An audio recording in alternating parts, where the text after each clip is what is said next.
அனைவருக்கும் வணக்கம். இந்த வீடியோவில் ஒரு சின்ன ஃப்ளவர் டெக்கரேஷன் ஐடியா தான் பார்க்க போகிறோம்.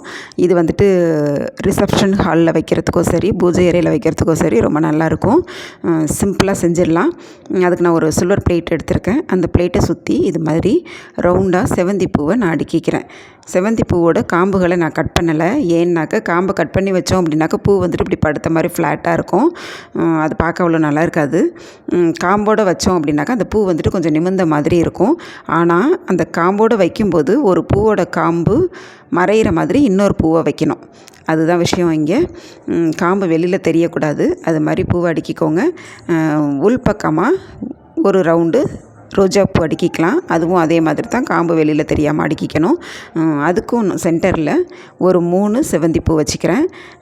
அதுக்கு மேலே ஒரு டார்க் கலர் ரோஸ் ஒன்று வச்சுக்கிறேன். இது பார்க்குறதுக்கு ரொம்ப பியூட்டிஃபுல்லாக இருக்கும். அந்த செவந்தி பூவை சுற்றி தட்டு ஓரமாக மாவில் இருக்குல்ல, அதோட நுனியை கொஞ்சமாக கட் பண்ணி, அதாவது ஒரு 2-2.5 இன்ச்சு இருக்கிற மாதிரி கட் பண்ணிங்கன்னாக்கா ஒரு 1/2 இன்ச்சு தட்டுக்குள்ளே போயிடும், பூ மறைச்சிரும். ஒரு 2 இன்ச்சு வெளியில் தெரிகிற மாதிரி வச்சிங்க அப்படின்னாக்கா பார்க்கறதுக்கு ரொம்ப அழகாக இருக்கும்.